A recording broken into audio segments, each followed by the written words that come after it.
13, 15, 20 अभी हम नेहरू नगर के इलाके में हैं। बहुत बहुत शुक्रिया sir, thank you so much. तो ये अभी डोर टू डोर कैंपेनिंग में थे। आज फ़ायदा ये हुआ है कि थोड़ा धूप है तो आसानी से डोर टू डोर कैंपेनिंग हो पा रही है। और मनीष जी को हमने बीच में पकड़ा तो हमने कहा थोड़ा चाय जब वो पियेंगे इतनी देर में हम बात भी कर लेंगे। ये चाय की दुकान ज़रा दिखा दीजिए आप इनको। यहाँ पर ये चाय की दुकान है, बिल्कुल नेहरू नगर अगर आप एंटर करते हैं तो वहीं पर ये सोनू टी स्टॉल है, वहीं पर हम इस वक्त बैठे हुए हैं। पर सर ये बताइए 13, 15, 20 क्या ये मनीष सिसोदिया और आम आदमी पार्टी का सबसे कठिन चुनाव है? हर चुनाव मुझे तो कठिन ही लगा है और हमने यही मान के लड़ा है कि चुनाव कठिन है, पूरी ताकत से लड़ना है, कहीं भी किसी भी गलतफहमी में नहीं रहना है कि नहीं चिंता मत करो।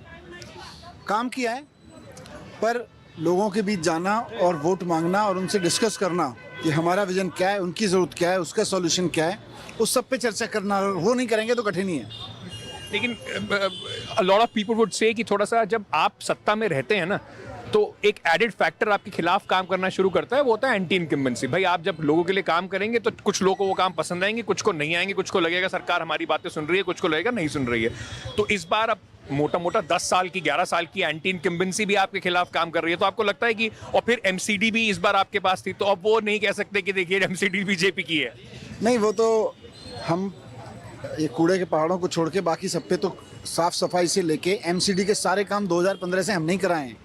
10,000 किलोमीटर की सड़कें एमसीडी की हमने बनवाई तब जब एमसीडी हमारे पास नहीं थी। तो हमने कभी ये काम में कोताही नहीं की कि एमसीडी हमारे पास नहीं है तो दिल्ली में सड़कें हम नहीं बनवाएंगे एमसीडी वाली। दिल्ली में पीडब्ल्यूडी की तो 1300 किलोमीटर की सड़क है, लेकिन 10,000 किलोमीटर की तो एमसीडी की सड़कें केजरीवाल सरकार के समय में बनी हैं, जो केजरीवाल जी की सरकार ने बनवाई हैं।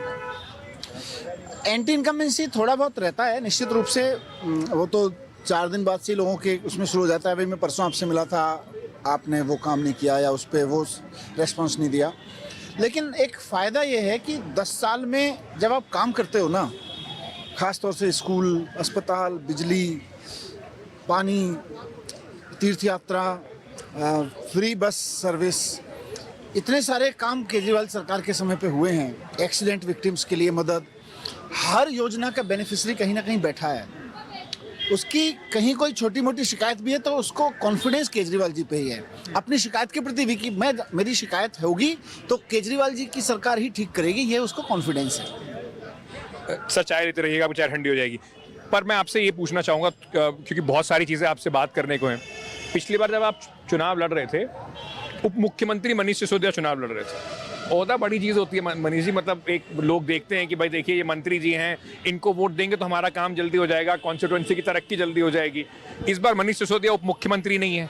मनीष सिसोदिया के जीवन में पिछले 2 साल में ज़बरदस्त उतार चढ़ाव आए हैं, तो उसका फ़ायदा हो रहा है या नुकसान हो रहा है?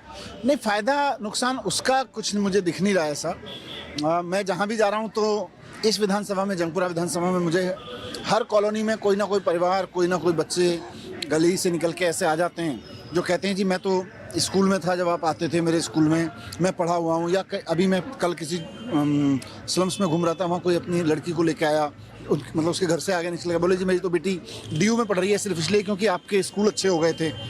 तो यहाँ के जंगपुरा विधानसभा के स्कूलों में मैंने तब काम किया जब मैं यहाँ से विधायक नहीं था, और हज़ारों हज़ार परिवार ऐसे हैं जिनके बच्चों को अच्छी एजुकेशन मिली है। फिर बात मेरी नहीं है, बात बिजली के बिल 0 आ रहे हैं बहुत घरों में, 24 घंटे बिजली को लोग मानते हैं। लोगों को याद है कि इन्वर्टर का युग खत्म हुआ तो केजरीवाल जी की वजह से खत्म हुआ।